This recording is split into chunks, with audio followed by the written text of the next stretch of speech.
இங்கே வந்து பேசுறதுக்கு நான் தகுதியானவங்களா இல்லையா எனக்கு தெரியல. இருந்தாலும் கர்த்தர் ஒரு வாய்ப்பு கொடுத்துருப்பாரு.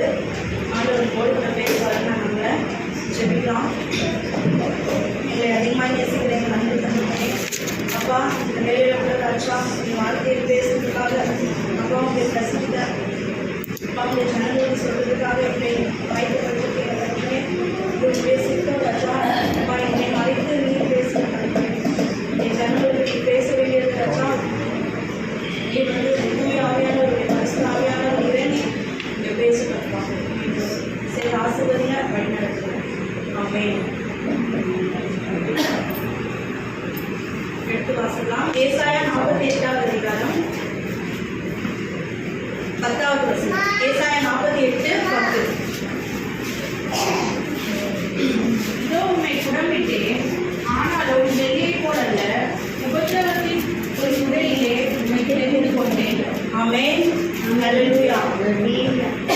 இதோ உன்னை குடமிட்டேன், ஆனாலும் வெள்ளியை போலல்ல, உபத்திரவத்தின் புகையில் உன்னை தெரிந்து கொண்டேன். ஆண்டவர் வந்து ஏசாயா தீர்க்கதரிசி மூலமா ஜனங்களுக்கு, இஸ்ரவேல் ஜனங்களுக்கு சொல்றாரு. இஸ்ரவேல் ஜனங்கள் வந்து அடிமையில பாடுபட்டு தன்னோட 40 வருஷமா வந்து அடிமைத்தனத்துல இருந்து மீண்டு வரும்போது அவங்க வந்து ஆண்டவர் தான் அவங்க வழி நடத்தினாரு. ஆனா அவங்க வந்து பல தெய்வங்களை கும்பிட்டு அவங்க இஷ்டப்படி இருந்தாலும் ஆண்டவர் வந்து அவங்க வழி நடத்தினாரு. ஸோ அந்த வேலையில ஏசாயா தீர்க்கதரிசியை பார்த்து ஆண்டவர், ஏசாயா தீர்க்கதரிசி மூலமா ஆண்டவர் வந்து ஜனங்களுக்கு, இஸ்ரவேல் ஜனங்களுக்கு சொல்றாரு, நமக்கும் தான் அது. இதோ உன்னை குடமிட்டேன், ஆனாலும் வெள்ளியை போல அல்ல, உபத்திரவத்தின் புகையில் உன்னை தெரிந்து கொண்டேன் அப்படின்றாரு. இதோ உன்னை குடமிட்டேன் அப்படின்னா குடமிடுதல்லாம் என்னன்னு யாருன்னா தெரியுமா? குடமிடுதல் இங்கிலீஷ்ல வந்து ரிஃபைன், அதுக்கு பேரு. குடமிடுதல்னா யாருன்னா தெரியுமா? இப்போ நம்ம கையில காலில் ஜுவல்ஸ்லாம் போட்டுருப்போம்ல, தங்கம் வெள்ளி, காலில் கொலுசு வெளியில போட்டுப்போம். இதெல்லாம் வந்து இப்போ இந்த வெள்ளி தங்கம்லாம் மண்ணுக்குள்ள இருக்கும் போதே அப்படியே நம்ம காதில் போட்டுக்கிற மாதிரி, கையில போட்டுக்கிற மாதிரி வளையலாமல் நமக்கு கிடைக்குதா? இல்லை. அது எப்படி இருக்குன்னா, ஒரு மண்ணில் சாதாரண ஒரு மண்ணில் இருக்குது, ஒரு சில இடத்துல மணலில் ஒட்டிட்டு இருக்கோம், ஒரு சில இடத்துல பாறைகள் இருக்கும், ஒரு சில கட்டியா சேர் மணல் இதெல்லாம் ஒட்டிட்டு அப்படிதான் நம்மளுக்கு வந்து கிடைக்கும். அதுல வந்து நிறைய அழுக்கு, தூசு, மண், மற்ற தேவையில்லாத விஷயங்கள்லாம் அதுல கலந்துருக்கும். அதை எடுத்துட்டு வந்து அதை வந்து சுத்திகரிச்சு அதெல்லாம் வந்து நம்மளுக்கு வந்து ஒரு விலை உயர்ந்த ஒரு பொருளா, கம்மல், செயின், அந்த மாதிரிலாம் நம்ம வெள்ளி கோல்டு எல்லாம் போடுறோம்ல, அது மாதிரி மாத்திர அந்த ப்ராசஸ்க்கு பேர் தான் வந்து குடமிடுதல். அதுதான் ரிஃபைனிங் ப்ராசஸ் அப்படின்னு சொல்றாங்க. கோல்டு, சில்வரு இதெல்லாம் வந்து மண்ணில இருந்து நமக்கு இவ்வளோ அழகான ஜுவல்லரியா, இவ்வளோ அழகான ஒரு நகையா, பொருளா, நம்மளுக்கு பல பழக்கிற ஜொலிக்கிற ஒரு பொருளா மாறுதுல, அதுதான் அது. அந்த மாற்றத்துக்கு பேர் தான் குடமிடுதல் ப்ராசஸ், குடமிடுதல் ரிஃபைனிங் ப்ராசஸ். அப்போ அப்படியாக அதை குடமிடுற மாதிரி ஆண்டவர் நம்மளை குடமிடுறாரு. நம்மளை எப்படி குடமிடுறாரு? நம்ம உடம்புல நம்ம மனதில் இருக்க அந்த பாவம், நம்ம மண்ணில் இருந்து நம்மளை உருவாக்குறாரு. நம்ம கிட்ட இருக்கிற பாவம், நம்ம கிட்ட இருக்கிற அந்த அவிசுவாசம், தேவையில்லாத குணங்கள், பொறாமை, அகந்தை, ஆண்டவருக்கு விருப்பம் இல்லாத, ஆண்டவருக்கு சித்தமில்லாத காரியங்கள் நம்ம கிட்ட இருந்து எடுத்துட்டு நம்மள மகிமையாய் பொன்னாய் விளங்க பண்ற அந்த ப்ராசஸ்க்கு ஆண்டவர் நம்மளை கூட்டிட்டு போறாரு. அதுதான் நான் உன்னை குடமிட்டேன் அப்படின்னு சொல்றாரு. ஆனாலும் வெள்ளியை போல, அடுத்த இதுல ஆனாலும் வெள்ளியை போலன்றாரு. இன்னும் இப்பதான் குடமிட்டேன்னு சொல்றாரு, ஆனாலும் வெள்ளியை போலல அப்படின்னா, அப்ப நான் வந்து சர்ச் பண்ணி பார்த்தேன் அந்த குடமிடுதல் ப்ராசஸ் எப்படி இருக்கும், அந்த refining process of gold, silver எப்படி இருக்கும்னு சொல்லிட்டு நம்ம சர்ச் பண்ணி பார்க்கும்போது தான் தெரியுது. அதை ஃபர்ஸ்ட் மண்ணில் இருந்து அழுக்கா ஏதோ ஒரு கட்டி சேரு மாதிரி கருப்பா இருக்குது. அது வந்து என்ன பண்றாங்க, ஃபர்ஸ்ட் எரியுது, அப்படியே தகன்னு எரியுது. அந்த நெருப்புல ஃபர்ஸ்ட் உருக்குறாங்க, அதுல இருக்கிற அந்த அழுக்கு தரம் அப்படியே வடிச்சு ஓடுது. அது மட்டும் இல்லை, அதுக்கப்புறம் ஒரு வாட்டி கிடையாது, பல தடவை நெருப்புல போட்டு என்ன பண்றாங்க, அதை சூடு பண்றாங்க, உருக்குறாங்க. அதுல இருக்கிற இன்னொரு வாட்டி பண்றாங்க, மீதி அதுல இருக்கிறதுலாம் மைன்யூட்டா இருக்கிற அந்த அழுக்கு, மைன்யூட்டா இருக்கிற அந்த இது கூட வருது. அதுக்கப்புறம் என்ன பண்றாங்கன்னா, ஒரு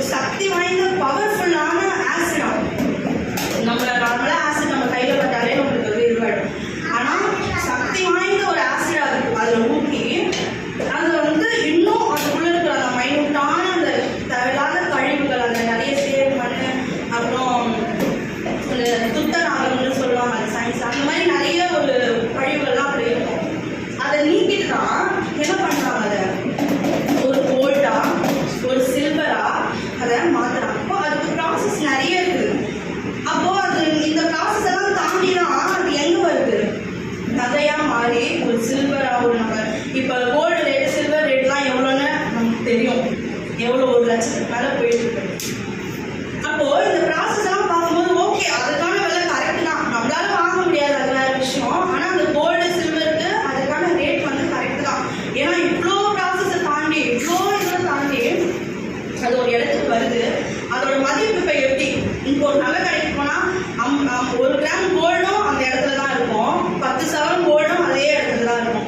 1 கிராம்னு சொல்லிட்டு அதை வந்து தனியில பாக்ஸ் வச்சுக்காங்க, இல்லை எல்லாத்தையுமே அந்த கண்ணாடி பெட்டிக்குள்ள பத்திரமா வச்சுக்காங்க. ஏன் இதை சொல்ல வரேன்னா, இப்போ அழிந்து போகிற அந்த வெள்ளி, உயிரில்லாத அந்த பொருளுக்கே இவ்வளோ புறமிடுதல் ப்ராசஸ், இவ்வளோ ப்ராசஸ் பண்ணி அது ஒரு விலை மதிப்புள்ள பொருளாக வந்து நிற்கிறாங்க வச்சிருக்காங்கன்னா, அப்போ நம்ம ஆண்டவரோட ஜீவ சுவாசத்தால நம்ம உயிர் பெற்று அவருடைய சாயலா படைக்கப்பட்ட நமக்கு அப்போ நமக்கு எவ்வளோ ஒரு மதிப்பு இருக்கும். அதெல்லாம் ஆண்டவர் சொல்றாரு, நம்ம குடமிட்டேன்றாரு, ஆனாலும் வெளியே போடல. அது என்னன்னா, குடமிடுறாரு. நம்மள எப்படி குடமிடுறாருன்னா, எப்படி வந்து கோல்டை வந்து இப்படி நெருப்புல வேக வச்சு ரசாயனத்தெல்லாம் ஊற்றி அதை வந்து ஒரு நல்ல இதெல்லாம் மாத்துறாங்களோ, நம்மள வந்து நம்மளோட பாவம் இதெல்லாம் அழுக்க நீங்கிறதுக்கு நம்மளுக்கு ஒரு குடமிடுதல் பண்றாரு. ஆனாலும் அந்த குடமிடுதல் எப்படி இருக்குமா, நம்மளுக்கு நம்ம தாங்கக்கூடிய அளவுக்கு, நம்ம திராணிக்கு மேல ஒரு நாளும் நம்ம வசனம் கூட இருக்கு, திராணிக்கு மேல ஒரு நாளும் சோதிக்க மாட்டார் அவர். அப்போ நம்ம தாங்கக்கூடிய அளவுக்கு தான் நம்மளுக்கு சோதனைகளும் பாடுகளும், அந்த சுத்திகரிப்பு ப்ராசஸ்ல, அந்த குடமிடுதல் ப்ராசஸ்ல நம்மளுக்கு சோதனை பாடு எல்லாமே இருக்கும். இதெல்லாம் எப்படி இருக்கும், நம்ம தாங்கி கொள்ற அளவுக்கு தான் இருக்கும். வெள்ளியை போல அப்படியே 10 தடவை 20 தடவை அவங்க நெருப்புல சுட்டு அதுல இருந்து எல்லாத்தையும் அழிச்சு திருப்பி வந்து ஒரு கெமிக்கலை ஊற்றி ரொம்ப ப்ராசஸ்க்கு அப்புறம் தான் அது ஒரு அழகான கோல்டா மாறுது. ஆனா ஆண்டவர் நம்மளே குடமிடும் போது அதை பொறுத்து கொள்ற அளவுக்கு தான் நம்மளுக்கு தியானம் தருவாரு. அதுதான் அவர் சொல்றாரு, குடமிட்டேன் ஆனாலும் வெளியே போல அல்ல அப்படின்ட்டு. அடுத்து வாசிங்க, அந்த வசனத்தையே இன்னொரு வாட்டி வாசிங்க.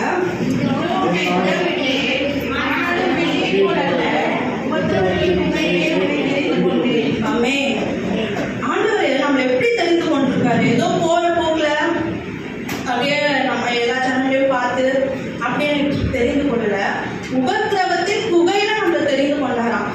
குகைனா எப்படி இருக்கும், ஒரு இருட்டா யாரும் இல்லாம ஒரு மாதிரி ஒரு தனிமையான ஒரு இடம் தான் குகை. அது நம்ம பார்க்கும் போது தெரியாது, ஒரு பாறைக்கு நடுவுல இருக்கும், நம்ம உள்ள போய் பார்த்தாதான் அது உள்ள என்ன இருக்குன்னு நமக்கு தெரியும். அந்த மாதிரியான உபத்திரவத்தின் குகையில ஆண்டவர் நம்மளை தெரிந்து கொண்டாராம்.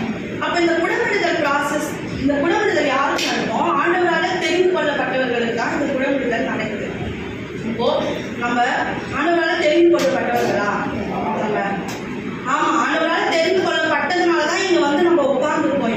இப்போ நம்ம எல்லாருமே எப்படி தெரிந்து கொள்ளப்பட்டோம், ஆண்டவரால உபத்திரவத்தின் குகையில நம்மளை தெரிந்து கொண்டாரு. நம்மள வந்து ஏசப்பா குடமிடுறாரு, ஒரு மகிமையான இடத்துல கொண்டு போய் சேர்ந்து. சரி, இப்போ ஆண்டவர் நம்மளை குடமிடுறாரு, எதுக்காக நம்மளை குடமிடுறாரு வாசிக்கலாம். ஏசாயா 1:25 வசனம். ஏசாயா 1ஆம் அதிகாரம் 25வது வசனம்.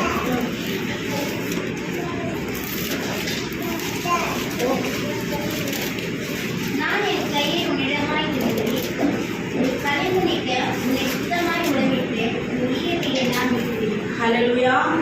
ஆண்டவர் என்ன சொல்றாரு, அவர் நம்ம கையை நம்ம கிட்டமா திருப்பி நம்ம கழிவு நீங்க நம்ம சுத்தமாய் குடமிட்டு உன் ஈயத்தை எல்லாம் நீக்குவேன். அப்போ அந்த கழிவுனா நம்ம கிட்ட இருக்கிற அந்த கெட்ட குணங்கள், சுத்தமான எண்ணங்கள், அந்த பாவம், இது எல்லாமே நம்ம நீக்கி நம்ம மேலோட்டமா இருக்கிற இந்த உலக ஆசைகள், இச்சைகள், இதுல இருந்தால் நம்ம விலகி அந்த கழிவு நீங்க நம்மளோட ஈயத்தை எல்லாம், நம்ம கிட்ட இருக்கிற எல்லா கெட்ட குணங்களும், எல்லா பாவங்களும் எல்லாமே சுத்திகரிச்சு நம்மளை வந்து என்ன பண்றாரு, ஈயத்தையெல்லாம் நீக்கி நம்மளை குடமிடுறாரு. ஸோ அப்போ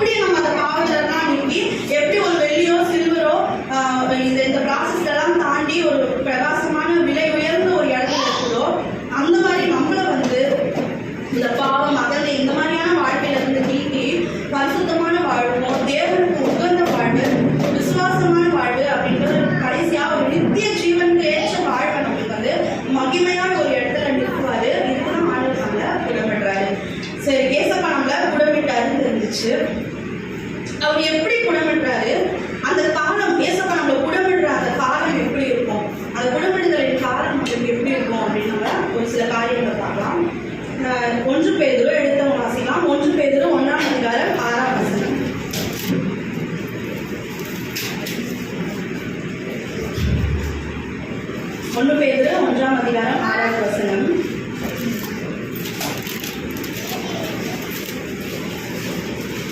இதிலே நீங்கள் மிகவும் சந்தோஷப்படுகிறீர்கள்.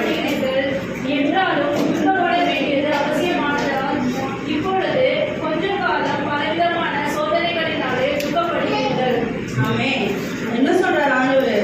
இதிலே நீங்கள் பேதுரு சொல்றாரு, இதிலே நீங்கள் சந்தோஷப்படுகிறீர்கள் என்றாலும் துன்பப்பட வேண்டியது அவசியமானதால் இப்பொழுது கொஞ்ச காலம் பலவிதமான சோதனைகளினாலே துக்கப்படுகிறீர்கள். ஸோ அப்போ நம்மளோட அந்த குணப்படுத்தல் ப்ராசஸ் எப்படி இருக்கும்? நம்மளுக்கு துன்பம் நிறைந்ததாக தான் இருக்கும். அதுவும் ஆண்டவர் சொல்றாங்க, துன்பப்பட வேண்டியது அவசியம், ஆனால் கொஞ்ச கால பாடுகள். எப்படி வந்து சில்வரோ கோல்டோ அந்த மண்ணுக்குள்ள இருந்து குடமிடப்பட்டு அவ்வளோ இதுக்கப்புறம் ஒரு மகிமையான இடத்துக்கு போய் நிற்கிறதோ, அந்த மாதிரி தான் நம்மளோட துன்பமும் நம்மளோட பாடுகளும் கொஞ்ச காலம் தான். அந்த குடமிடுதல் காலம் தான். அந்த குடமிடுதல் காலத்துல நம்மளுக்கு துன்பங்கள் இருக்கும். இப்போவும் ஒரு சிலர் வந்து துன்பத்தின் பாதையில இருக்கலாம். எவ்வளோ பாடுகள் மத்தியில நம்ம இப்போ எவ்வளோ கடல் வந்திருக்கலாம். ஒரு சிலர் நோயில இருக்கலாம், பல விதமான நோய் எப்போ நம்மளுக்கு சுருக்கமாகும். இன்னொரு சிலர் வந்து நிறைய பாடுகள்ல உபத்திரவங்கள்ல நம்ம கடந்து கொண்டு போயிருக்கோம். இன்னும் நம்ம ஆண்டவரோட தான் இருக்கிறோம். எதுக்கு நம்மளுக்கு இந்த பாடு, எதுக்கு நம்ம உபத்திரவோம், நம்ம சர்ச்சுக்கு வரோமே, ப்ரேயர் பண்றோமே, எதுக்கு இந்த பாடு அப்படின்னு நம்ம யோசிக்கலாம். இப்போ நம்ம ஒரு விஷயம் புரிஞ்சுக்கணும், ஆண்டவர் நம்மளை குடமிட்டு கொடுத்துருக்காரு. அந்த குடமிடுதல் காலத்துல நம்ம இங்க இருக்கிறோம். ஹல்லேலூயா. அந்த குடமிடுதல் காலத்துல நம்ம இருக்கிறோம். அதே இன்னொரு வசனம் கூட நான் வாசிக்கிறேன். நீதிமொழிகள் அந்த 1 பேதுருடைய அடுத்த வசனம் வாசிக்கிறேன். அழிந்து போகிற போல் அக்கினினாலே சோதிக்கப்படும், அதை பார்க்கிலும் அதிக விலையேற பெற்றதாயிருக்கிற உங்கள் விசுவாசம் சோதிக்கப்பட்டு இயேசு கிறிஸ்து வெளிப்படும் போது உங்கள் புகழ்ச்சியும் கனமும் மகிமையும் காணப்படும். ஹல்லேலூயா. அழிந்து போகிற அந்த பொண்ணே அக்கினியால சோதிக்கப்படுது. அதை விட வெளியேற பெற்றது என்னன்னா நம்மளுடைய விசுவாசம். ஸோ ஆண்டவர் வந்து இந்த குடமிடுதல் காலத்துல நம்மளுடைய விசுவாசத்தை சோதிக்கிறவரா இருக்காரு. நம்மளோட விசுவாசம் சோதிக்கப்படும். எப்படி நம்மளுக்கு உபத்திரவங்கள் வரும், நம்மளுக்கு பாடுகள் வரும், நம்மளுக்கு சோதனைகள் வரும். ஆனா எல்லாமே ஆண்டவர் அனுமதிப்பாரு. அவருக்கு இல்லாத பிரச்சனையா? தன்னோட ஆஸ்திகளை எடுக்கிறாரு, தன்னோட பிள்ளைகளை எடுக்கிறாரு. இதெல்லாம் சாத்தான் தான் கொண்டு வரான். ஆண்டவர் தான் அனுமதித்தாரு. ஏன்னா அவரோட விசுவாசத்தை அவர் குடமிட்டாரு. கடைசி வரையும் யோபு விசுவாசத்தோட இருந்தாரு. அவருக்கு அக்கா சொன்ன மாதிரி என்ன 2 இடத்துலயா பின்னாடி வந்து அவருக்கு பலன் கொடுத்தாரு. அப்ப யோபு எவ்வளவு விசுவாசமா அங்க இருந்திருக்காருன்னு பாருங்க. ஒரு வசனத்தை வாசிக்கலாம். யோபு 23:10 வாசிக்கிறேன் நானு. ஆனாலும் நான் போகும் வழியை அவர் அறிவார், அவர் என்னை சோதித்த பின் நான் பொன்னாக விளங்குவேன் அப்படின்னு சொல்றாரு. அவர் என்னை சோதித்த பின், அப்போ அவரோட விசுவாசம் எவ்வளோ, அவர் நான் போற வழி அவர் அறிவாரு. நான் என்னென்ன பாடுகள்லாம் கடந்து கொண்டிருக்கேன், ஏசப்பா பார்த்துட்டு தான் இருப்பாரு. அவர் என்னை சோதிச்சு முடிச்ச பின் நான் என்ன விளங்குவேன், பொன்னாய் விளங்குவேன் அவர் விசுவாசிச்சாரு. அதுக்கேற்ற மாதிரி 2 இடத்துல பலனாய் கொடுத்து கடைசியா ரொம்ப காலம் உயிரோடு இருந்து ஆண்டவருக்குள்ள மகிழ்ச்சாரு. அப்போ நம்மளை தாங்கி கொள்ற அளவுக்கு தான் ஆண்டவர் நம்மளுக்கு இது இருக்காரு. இந்த வசனத்தை தியானிக்கும் போது எனக்கு ஏன் சாட்சியே நான் சொல்லுவேன். எங்க அப்பா வந்து எனக்கு ரொம்ப பிடிக்கும். எப்படி சொல்றதுன்னா, எங்க அம்மாவோட அதிகமாக பிடிக்கும். அவர் உயிர் மேலே எனக்கு அவ்வளோ ஒரு இது. ஒரு வேலைக்கு போயிட்டு ஒரு 5 நிமிஷம் லேட்டாக வந்தாலே படப்படன்னு இருக்கும், பயப்படுவேன். என்ன ஏதோ ஆயிடுச்சோன்னு பயப்படுவேன். பிடிப்பாரு. ஆரம்ப காலத்துல கொஞ்ச நாள் பிடிச்சிருந்தாரு. போக போக பிடிக்க அடிமையாகி ஆண்டவர் எவ்வளோ சான்ஸ் கொடுத்தாரு. நான் இருக்கிறதுல ஒரு ஃபிக்ஸ் வரும். அடிக்கடி எப்போ குடியை விட்டுட்டு நிறுத்துறாரோ அன்னைக்கெல்லாம் ஃபிக்ஸ் வரும். அந்த ஃபிக்ஸ் வரும்போது நான் கத்து எல்லாருமே வந்து என்ன அவரை பார்க்க வர மாட்டாங்க, என்ன பார்க்க தான் வருவாங்க. அந்த மாதிரி கத்தி ஊற கொடுப்பேன். பயந்து அழுவேன், ஏதோ ஆயிடுச்சு வந்தேன் எங்கள் அப்பாவுக்கு இது இறந்துட்டாரு அப்படின்னு. எந்த அளவுக்கு நான் ஒரு ஜுரம் வந்தால் கூட பயப்படுவேன். சாதாரண ஜுரமாக தான் இருக்கும், அதான் பயப்படுவேன். ஏதாவது ஆயிடுமோ அப்படின்ட்டு. இன்னும் அதிகமாக சொல்லணும்னா, நார்மலாக படுத்துட்டு தான் இருப்பாரு. நான் போய் என்ன பண்ணுவேன், ரொம்ப நேரமாக படுத்துட்டு இருக்காரு. மூக்கில் கையை வச்சு நம்ம மூச்சு வருதா, அந்த அளவுக்கு எங்கள் அப்பா உயிர் மேலே எல்லாம் ஆயிடும் போது நம்மளை விட்டு போயிட போறாரு அப்படின்ட்டு பயந்துனே இருப்பேன். ஆனால் சண்டைகள் நடக்கும், நான் திட்டிருக்கேன். ஏன்னா அவர் பண்றது அப்போ கோபமா இருக்கும். அம்மா கூட சண்டை போடுவாரு, திட்டியிருப்பேன். நிறைய காரியங்கள் அவர் பண்ணியிருப்பாங்க. அவர் உயிர் மேலே எனக்கு அவ்வளோ ஒரு இது. அவர் இல்லைன்னா நான் என்ன ஆவேன்லாம் நான் நினைச்சிருக்கேன். ஒரு நாள் நினைச்சு பார்ப்பேன், அப்பா திடீர்னு செத்துட்டாருன்னா நம்ம எப்படி இருக்கும் அப்படிலாம் நினச்சி பயந்துருப்பேன். ஐயோ இதெல்லாம் நடக்கவே கூடாது, அப்படி நடந்தால் எனக்கு அப்புறம் தான் நடக்கணும், நான் ஃபஸ்ட்டு போய்டும் அப்படிலாம் நினச்சேன் நான். ஆனால் ஒரு நாள் திடீர்னு எங்கள் அப்பா இறந்து போகிறாரு. அந்த நாள் வந்து எப்படி கடந்து வந்தேன்னு இப்போ கூட எனக்கு தெரியல. ஆனால் நான் மட்டும் ஆண்டவர் பிள்ளைலாம் இல்லைன்னா, ஆண்டவர் பிள்ளையா இல்லாமல் இருந்திருந்தா, உலகத்தார் மாதிரி நான் இருந்திருந்தா கண்டிப்பாக எனக்கு ஏதாவது ஒன்று ஆயிடுவேன். அன்னைக்கு வந்து ஜேசன் வந்து 6 மாதம் குழந்தை என் கையில் இருக்கான். எப்படி கடந்து வந்தேன் அந்த நாளை. நல்லா தான் இருந்தாரு, திடீர்னு இறந்து போனாரு. அன்னைக்கு ஒரு நாள் தான் ஒரு கஷ்டத்தை அனுபவிச்சேன். நாங்கள் நினச்சோம் எப்பவுமே அந்த இறந்து போகிற ஒரு வாரத்துக்கு முன்னாடி தான் செம்ம குடி, ஒரு வேலை குடிச்சதுனால எப்படி வருது போல அப்படின்னு நாங்கள் நினச்சிட்டு இருந்தோம். திடீர்னு இறந்து போறாரு. அந்த நாளை எப்படி கடந்து வந்து இப்போ கூட யோசிக்கும் போது அவ்வளோ என் வாழ்க்கையே ஒரு சாட்சி இருக்கு. அப்போ நம்மளுக்கு சோதனைகள் வரும். ஏன் இதை சொல்றேன்னா, சோதனைகள் வரும், பாடுகள் வரும், ஆனால் ஆண்டவர் அதை தாங்கி கொள்ற சக்தி நம்மளுக்கு கொடுத்தாரு. ஏன்னா நம்மள நிறைய பேர் இழந்திருப்போம், நிறைய காரியங்கள் வந்து நம்ம குடும்பத்தில் நடந்திருப்போம். தாங்கியே கொள்ள முடியாது அப்படின்ற ஒரு மனம் இருக்கும். ஆனால் இப்போ நம்ம அதை நினைக்கிறோம், ஆண்டவர் நம்மளை புடமிட்டு கொண்டிருக்காரு. அந்த புடமிடுதல் காலத்தில் நம்ம இருக்கோம். நம்மளுக்கு நெருக்கமானவங்க நமக்கு இழந்துருப்போம், நெருக்கமானவங்களுக்கு உடம்பு சரியாமல் இருக்கும், நிறைய காரியங்கள் நமக்கு இது தாங்கவே முடியாத நம்மளால எதிர்பார்க்காத சூழ்நிலைகள்லாம் நம்ம வாழ்க்கையில் நடக்கும். ஆனால் ஆண்டவர் வந்து அதெல்லாம் தாங்கி கொடுக்குற பலனை நம்மளுக்கு கொடுப்பாரு. பின்னாடி மகிமே அது நம்ம வாழ்க்கையில அனுமதிக்கிறாருன்னா அதுக்கு ஒரு காரணம் இருக்கும் கண்டிப்பா. இப்போ எங்கள் அப்பா இருந்திருந்தா கூட ரொம்ப மோசமாயிட்டார். அவரு ரொம்ப குடியில அடிமைப்பட்டு இன்னும் சொல்றது எல்லாருக்கிட்டையும் காசு கேட்குற அளவுக்கு அந்த அளவுக்குலாம் மாறிட்டாரு. இருந்திருந்தா கூட அவருக்கும் கஷ்டம், எங்களுக்கும் கஷ்டம். ஆண்டவர் ஒரு காரணத்துக்காக தான் செஞ்சிருக்காரு நான் விசுவசிக்கிறேன்.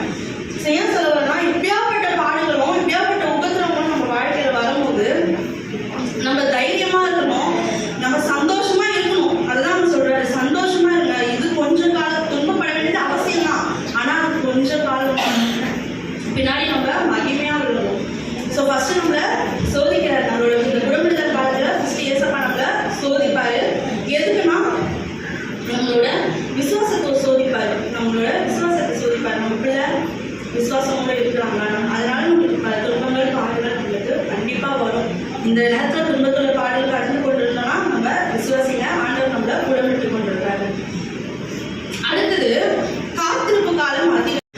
ஒரு சிலர் வந்து திருமணத்துக்காக காத்து கொண்டிருப்பாங்க, ஒரு சிலர் வந்து குழந்தைக்காக காத்துட்டு இருப்பாங்க, ஒரு சிலர் வீட்டுக்காக, ஒரு சிலர் வந்து ஐயோ இந்த நோயிலே நம்ம எப்போ இது சரியாகும் அப்படின்னு சொல்லிட்டு இப்பயே நம்ம காத்து கொண்டிருப்பாங்க.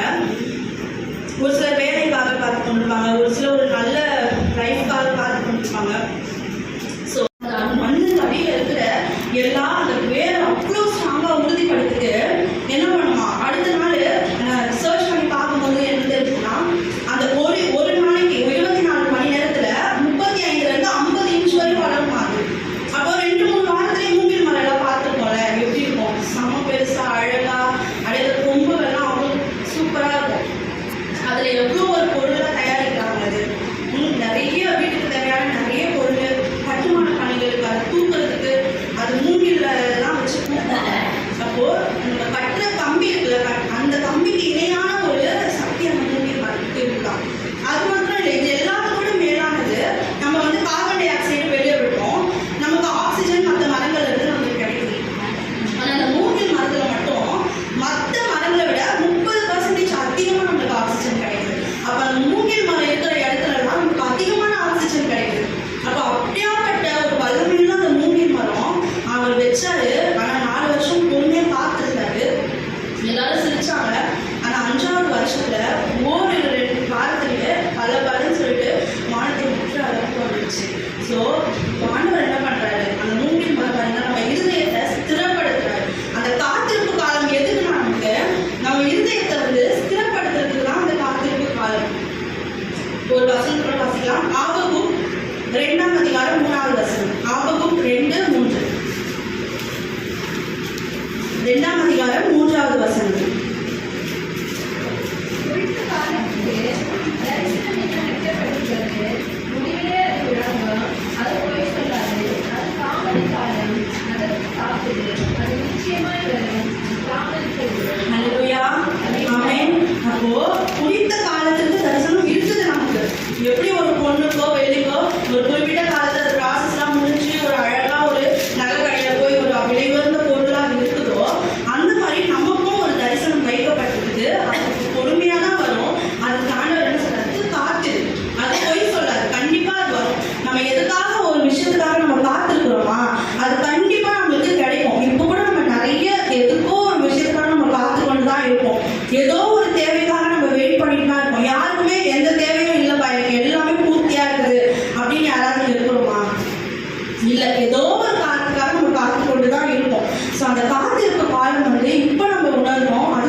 நம்ம ஆண்டவரை விட்டு தூரம் போயிடக்கூடாது. என்னடா இது, நம்ம இவ்வளோ நேரம் வெயிட் பண்ணுறோமே அப்படின்னு சொல்லிட்டு ஆண்டவரை விட்டு நம்ம தூரம் போயிடக்கூடாது. ஆண்டவருக்காக நம்ம திடமனதாய் காத்திருக்கும் போது ஆண்டவர் வந்து நம்மளுக்கு ஒரு மகிமையான வேலை கொடுப்பாரு. அதுதான் அவர் சொல்றாரு, நம்ம உபத்திரவத்தின் புகையில தெரிந்து கொண்டவர் நம்மளை விட்டுருவாரு. அப்போ நம்ம தெரிந்து கொள்ளாமே இருக்கலாமே, அவரு எதுக்கு நம்ம உபத்திரவத்தின் புகையில தெரிந்து கொள்றாரு? இது எல்லாருக்குமே ஒரு மகிமையான இடத்துல கொண்டு போய் சேர்க்கலாம். மூன்றாவதா பார்த்தீங்கன்னா தனிமைப்படுத்தப்பட்ட வாழ்வு. ஸோ எல்லாரும் இருப்பாங்க நமக்கு கூட சுற்றி, ஆனால் ஆண்டவர் நம்மளுக்கு ஒரு தனிமையை உணர்வோம், தனிமையாக நம்ம உணர்வோம். எதனால இந்த தனிமை அப்படின்னா ஆண்டவரோடான உறவு அதிகரிக்கிறதுக்காக தான் இந்த தனிமை நம்மளுக்கு. நம்ம ஆண்டவர் வந்து சில மனுஷங்கள்கிட்ட நம்ம பிரிப்பாரு. முக்கியமாக நம்ம ரிலேட்டிவ்ஸு, நம்ம ஃப்ரெண்ட்ஸு, நம்ம சுற்றி இருக்கிறவங்ககிட்டயே நம்மளுக்கு எதிர்ப்பு உருவாகும். ஏன்னா நம்ம ஆண்டவர்கிட்ட அதிகமாக நேரம் செலவழிக்கிறதுக்காக இந்த தனிமை ஆண்டவர் நம்மளுக்கு கொடுக்குறாரு. இப்போ நம்ம வாசிக்கலாம் சங்கீதம் 142:4. சங்கீதம் 142:4 அதிகாரம் வாசிக்கலாம். வலதுபுறமாய் கண்ணோக்கி பாரும். என்னை அறிவார் ஒருவரும் இல்லை. எனக்கு அடைக்கலம் இல்லாமல் போயிற்று. என் ஆத்துமாவை விசாரிப்பார் ஒருவரும் இல்லை. அல்லேலூயா. சங்கீதக்காரர் தாவீது புலம்புறாரப்போ, வலது பக்கம் திரும்பி பாருங்க, எனக்கு யாருமே இல்லை, என்னை வந்து அறிவார் யாருமே இல்லை, என்னை விசாரிக்கிறவர் யாருமே இல்லை அப்படின்னு சொல்லிட்டு ஆண்டவர்கிட்ட இது பண்றாரு. என் ஆத்மா விசாரிக்கிறவர் ஒருவரும் இல்லை. இப்போ நம்மளும் அப்படிதான் இருக்கோம். நம்மளை விசாரிக்க நம்மள நிறைய பேர் ஐயோ நம்மளை விசாரிக்க யாருமே இல்லை, இந்த பிரச்சனை யார்கிட்ட போய் சொல்றது, நம்மளுக்கு ஆறுதல் சொல்ல கூட யாருமே இல்லையே அப்படின்னு சொல்லிட்டு நம்ம சுத்தி நிறைய பேர் இருப்பாங்க. ஆனாலும் நம்ம ஒரு தனிமை அங்கே உணர்வோம். தனிமையான வாழ்க்கையில கடந்து போவோம். என் வாழ்க்கையில நிறைய தனிமைனா எங்க வீட்டுல இருந்து நான் நல்லா கூட்டு குடும்பத்துல இருந்து வந்தேன். இங்க வந்து பார்த்தா எல்லாரும் வேலைக்கு போயிடுவாங்க, தனியா இருப்பேன். ஒரு 2-3 வருஷம் வந்து தனிமையில இருந்தேன். அந்த தனிமை வந்து நானும் கூட நெருங்கலை. அப்போ நான் டிவி பார்ப்பேன், சினிமா இதெல்லாமே பார்த்துட்டு இருப்பேன். வீட்டில் புலம்புவேன், தனியா இருக்கிறமா, பயமா இருக்குமா அப்படிலாம் நான் சொல்லுவேன். ஆனா இந்த 1-2 தேசம் பிறந்ததுக்கு அப்புறம் இந்த 1-2 வருஷம் தான் ஆண்டவர் கூட நெருங்க ரொம்ப ஆரம்பிச்சேன். அப்போ நான் எந்த தனிமையை நான் வெறுத்தனோ அந்த தனிமையை இப்போ நான் ரொம்ப நேசிக்கிறேன். அந்த தனிமையாக இருந்தால் ரொம்ப பிடிக்குது. ஏன்னா ஆண்டவர் கூட ரொம்ப நேரத்தை செலவு பண்ணுற டைம் நம்மளுக்கு கிடைக்குது.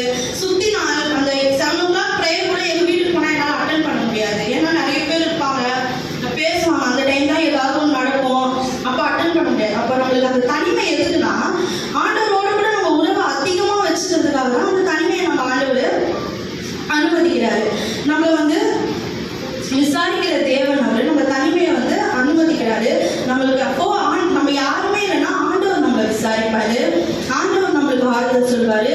நம்ம யாரும் இல்லை ஆறுதல் சொல்ல அப்படின்னு நம்ம பயப்பட தேவையில்லை. நேரம் போய் ஆண்டவர்கிட்ட உட்காங்கன்னா அவர் நம்ம கிட்ட பேசுவாரு, அவர் நம்மளை விசாரிக்கிறவங்களா இருக்கிறாரு. ஸோ அவர் உங்களை விசாரிக்கிறபடினா உங்களுக்கு கவலைகளை எல்லாம் அவரிடத்தில் விட்டு விடுங்கன்னு சொல்லிட்டு வேறு சொல்லு. அப்போ நம்ம கவலையெல்லாம் விட்டு ஒப்படைச்சு தனிமையை சந்தோஷமா ஏற்றுக்கொள்ளுங்க.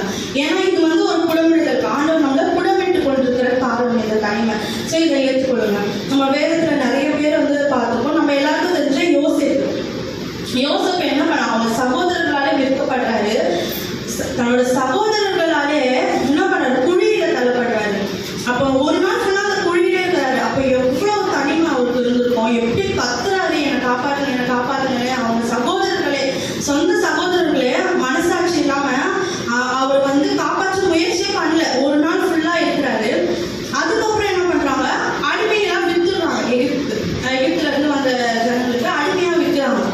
அப்போ கொஞ்ச நாள் அடிமையா அங்க இருக்கிறாரு. அப்பவும் அவரை சுற்றி யாருமே இல்லை, அவருக்கு விசாரிக்க யாரும் இல்லை, அவருக்கு கேட்க யாரும் இல்லை. இப்போ எவ்வளவு வேதனை. அதுக்கப்புறம் என்ன பண்றாரு, தன் செய்யாத தப்புக்காக சிறையில அடைக்கப்படுறாரு. அந்த சிறையிலுமே தனிமை தான் அவருக்கு. அப்போ இப்படியாப்பட்ட தனிமையின் வாழ்க்கையில அவர் கடந்து போறாரு. அப்போ நம்ம வாசிக்கிறோம் சங்கீதம் 105:17 அவர்களுக்கு முன்னாலே ஒரு புருஷனை அனுப்பினார், யோசேப்பு சிறையாக விற்கப்பட்டார் அப்படின்னு சொல்லிட்டு அடுத்த வசனம் வாசிக்கலாம். சங்கீதம் 105:18 அவன் கால்களை இறகு போட்டு ஒடுக்கினார்கள். அவன் கால்கள் இரும்பில் அடைப்பட்டிருந்தது. போதும். அப்போ 19வது வசனம் வாசிச்சிடலாம். சாரி, கர்த்தர் சொன்ன வார்த்தை நிறைவேறும் அளவும் அவருடைய வசனம் அவனை பிடித்தது. ஹல்லேலூயா.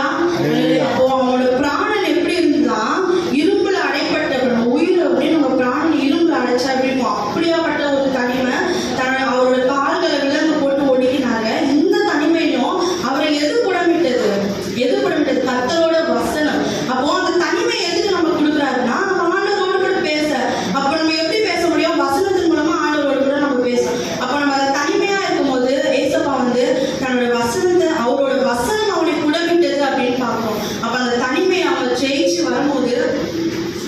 வசனம் வந்து அவரை புடமிட்டது. ஸோ அவர் ஒரு இளம் வயது இருக்கும் போது இந்த மாதிரி அடிமையாக விடுக்கப்பட்டார். கிட்டத்தட்ட 13, 14, 30 வயசுல வந்து அவர் என்ன பண்றாரு, ஆண்டவரோட கிருபையால எகிப்துக்கே ராஜாவா, எகிப்துக்கே அதிபதியாய் மாற்றப்படுறாரு. அப்போ அந்த தனிமையில அவர் ஆண்டவரோடு இருந்தாரு அப்படின்னு சொல்லிட்டு நம்ம பார்க்கிறோம். நிறைய இடத்துல நம்ம ஆதியாகமும் யோசேப்போட இதுவும் நம்ம வாசிச்சோம்னா வாசிக்கலாம். ஆதியாகமும் 39:21. ஆதியாகமும் 39:21.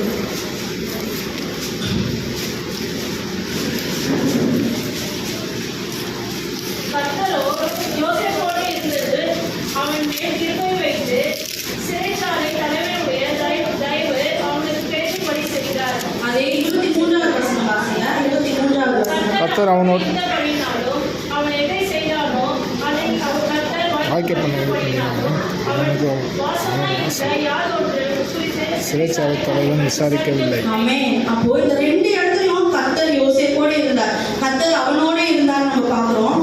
அப்போ அந்த தனிமையில யார் அவனோடு கூட இருக்கிறாரு? கர்த்தர். அப்போ நமக்கு இந்த தனிமை இருக்குதுன்னா நம்ம கூட கர்த்தர் இருக்கணும்னு ஆசைப்படுறாரு, அவரோட கூட நம்ம உறவாடணும்னு ஆசைப்படுறாரு. அதனாலதான் இந்த தனிமையை நமக்கு ஆண்டவர் வந்து அனுமதிக்கிறாரு. ஸோ இப்போ தனிமையில் இருக்கிறோம், மற்றவர்களால் கைவிடப்பட்டு இருக்கிறோம், யாரும் நம்மளை விசாரிக்க மாட்டாங்க, யாரும் நம்மளை கேட்க மாட்டாங்க, ஆறுதல் சொல்ல மாட்டாங்க அப்படின்னு நம்ம யாராவது இருந்தோம்னா நம்ம இன்னைக்கு விசுவாசத்தோடு நம்ம அறிக்கை செய்யலாம். ஆண்டவர் நம்மளை உடம்பிட்டு கொண்டு இருக்காரு, நம்மளை மகிமையான ஒரு இடத்துல கொண்டு போய் சேர்க்கறதுக்காக தான் இந்த தனிமையை அவர் நம்மளுக்கு அனுமதிச்சுக்கிறாரு. ஃபர்ஸ்ட் வந்து நம்மளோட உபத்திரவங்கள், பாடுகள், வேறு பிரச்சனைகள் நம்ம வாழ்க்கையில் அனுமதிக்கிறாருன்னா நம்மளோட விசுவாசத்தை சோதிக்கிறதுக்காக. அடுத்தது காத்திருப்பு காலம் நம்ம வாழ்க்கையில் இருக்குதுன்னா நம்மளோட இருதயத்தை ஸ்திரப்படுத்தி ஆண்டவரோடு கூட சேர்க்கறதுக்கு. அடுத்து தனிமை நமக்கு அனுமதிக்கிறாரு அப்படின்னா நம்மள ஆண்டவரோடு கூட உறவு அதிகமாக்குறதுக்காக தான் அந்த தனிமை நம்மளுக்கு அனுமதிக்கிறாரு. ஸோ இப்போ நம்ம இப்படிலாம் இருக்கிறோம் அப்படின்னா நம்ம பயப்பட தேவையில்லை, நம்ம வந்து துக்கப்பட தேவை கிடையாது. நம்ம உறுதியாக நம்பணும், ஆண்டவர் நம்மளை உடம்பிட்டு கொண்டிருக்கிறாரு. ஆனாலும் வெளியே போல இல்லைன்னு சொல்லிட்டாரு. அப்போ அந்த அளவுக்கும் நான் உங்களை உடம்ப மாட்டேன், உன்னோட ராணிக்கு மேலே நான் அவங்களை சோதிக்க மாட்டேன், நீ தாங்கக்கூடிய அளவுக்கு தான் அவர் வந்து சோதிக்கிறார், சோதனையை அனுமதிக்கிறாரு. ஸோ அந்த நம்மளை தாங்கி கொண்ட அளவுக்கு தான் இந்த பாடுகள் நமக்கு இருக்கும். எல்லாத்துக்கும் ஒரு காரணம் இருக்கும். கடைசியாக இந்த நேரத்தில், இந்த சோதனை காலத்தில், இந்த புடமிடுதல் காலத்தில் நம்ம எப்படி இருக்கணும்னா வாசிக்கலாம். ரோமர் 12:12. ரோமர் 12ஆம் அதிகாரம் 12ஆம் வசனம்.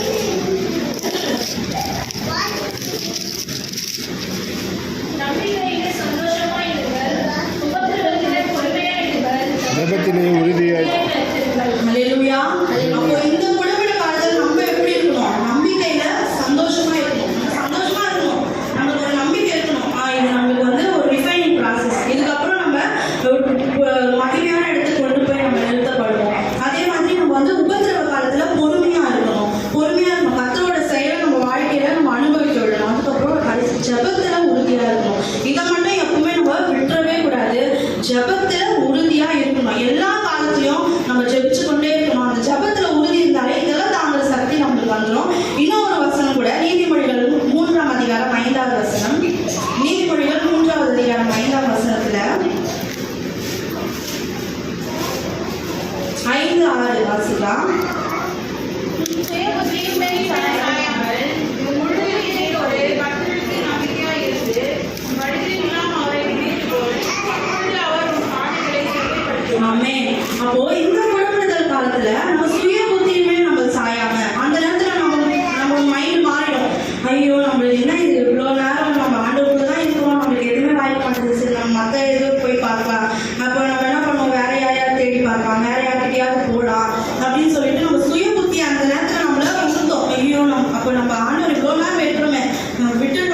கர்த்தருக்காக காத்திருந்து இந்த காலத்தெல்லாம் நம்ம ஆசீர்வாதமாக எடுத்துக்கணும். கடைசியில் அவர் மகிமையில நம்மளை நிறைய பண்ணுவார். இதுக்கு எல்லாமே ஒரு முடிவு இருக்குது. எப்படி இந்த பொண்ணு அந்த வெள்ளியும் இவ்வளோ ப்ராசஸ் இந்த விலை மதிப்புள்ள ஒரு இடத்துல உட்காந்துருப்போம், அதே மாதிரி நம்மளையும் ஆண்டவர் அந்த இடத்துல நிறுத்துவார். கடைசியாக ஒரே வசனம் 1 பேதுரு 5:10. 1 பேதுரு 5ஆம் அதிகாரம் 10ஆம் வசனத்துல இந்த உபத்திரவ ப்ராசஸ் எல்லாம் தாண்டி இது எல்லாமே தாண்டி ஆண்டவர் நம்மளுக்கு ஒரு நிறைவேற்றுவாரு. வாசிக்கலாம். கிறிஸ்து இயேசுவுக்குள் நம்மை தமது நித்திய மகிமைக்கு அழைத்தவராய் இருக்கிற சகல கிருபையும் பொருந்திய தேவன் தாமே கொஞ்ச காலம் பாடம் அனுபவிக்கிற உங்களை சீர்படுத்தி ஸ்திரப்படுத்தி பலப்படுத்தி நிலைநிறுத்துவார். ஆமென். அப்போ கொஞ்ச காலம் பாட அனுபவிக்கிற நம்மள திரும்ப திரும்ப சொல்றாரு, கொஞ்ச காலம் பாடுதான் இது. அப்போ நம்ம இவ்வளவு கஷ்டப்படுறோம், இதுனா இது கொஞ்ச காலம் தான். நமக்கு அது ரொம்ப நாளா தெரியலாம். ஆண்டவரோட இடத்துல கொஞ்ச காலம். ஸோ இந்த பாடுகளெல்லாம் தாண்டி இந்த குணப்படுதல் ப்ராசஸ், இந்த உபத்திரவ காலம், இதெல்லாம் தாண்டி ஆண்டவர் நம்மளை என்ன படுத்துவாராம்? சீர்படுத்தி ஸ்திரப்படுத்தி பலப்படுத்தி நிலைநிறுத்துவாராம். ஸோ இப்படியாப்பட்ட ஒரு ஆசீர்வாதத்தை நம்மளுக்கு கொடுக்கறதுக்கு தான் இந்த உபத்திரவ காலம் நமக்கு. ஸோ இந்த உபத்திரவ காலத்தில் நம்ம கர்த்தரையே நோக்கி ஜபத்தில் தரித்திருந்து அவரோடு கூட பேசி நம்ம இருந்தோம்னா இதை கடத்த ஆண்டவர் நம்மளுக்கு கிருபை செய்வார். ஆண்டவர் உங்களோடு கூட பேசியிருப்பாரு நான் நம்புகிறேன். கர்த்தருக்கு ஸ்தோத்திரம். ஒரு சின்ன ஜபத்தோடு முடிச்சிடுறேன். அப்பா நன்றி தகப்பனே. அப்பா நீங்கள் எங்களுக்கு நீ கொடுத்த வாக்குறுதிக்கு முன்னே இதோ நான் உன்னை குணமிட்டேன், ஆனாலும் வெள்ளியை போல உபத்திரவத்தின் புகையில் எனக்கு உன்னை தெரிந்து கொண்டேன் என்று சொன்னீரப்பா. ஆமாண்டவரே, நாங்கள் தெரிந்து கொள்ளப்பட்டவர்களாக இருக்கிறதுக்காக உங்களுக்கு நன்றிப்பா. இதோ இங்கே ஒவ்வொருத்தரும் தகப்பனே இப்போ இந்த நேரத்தில் உபத்திரவத்தின் காலத்தில் கலந்து கொண்டிருக்காங்களா, தனிமையின் காலத்தில் கலந்து கொண்டிருக்காங்களா, இல்லை எதற்காக காத்திருப்புக்காக இருக்காங்களா? ஏசப்பா இதோ இந்த நேரத்தில் நீ சொன்ன வாக்குறுதியின் படியே இதோ நான் உன்னை குணமிட்டேன், இதோ உபத்திரவத்தின் புகையிலே உன்னை தெரிந்து கொண்டேன்னு சொன்ன மாதிரியே அவங்களுக்கு எப்படி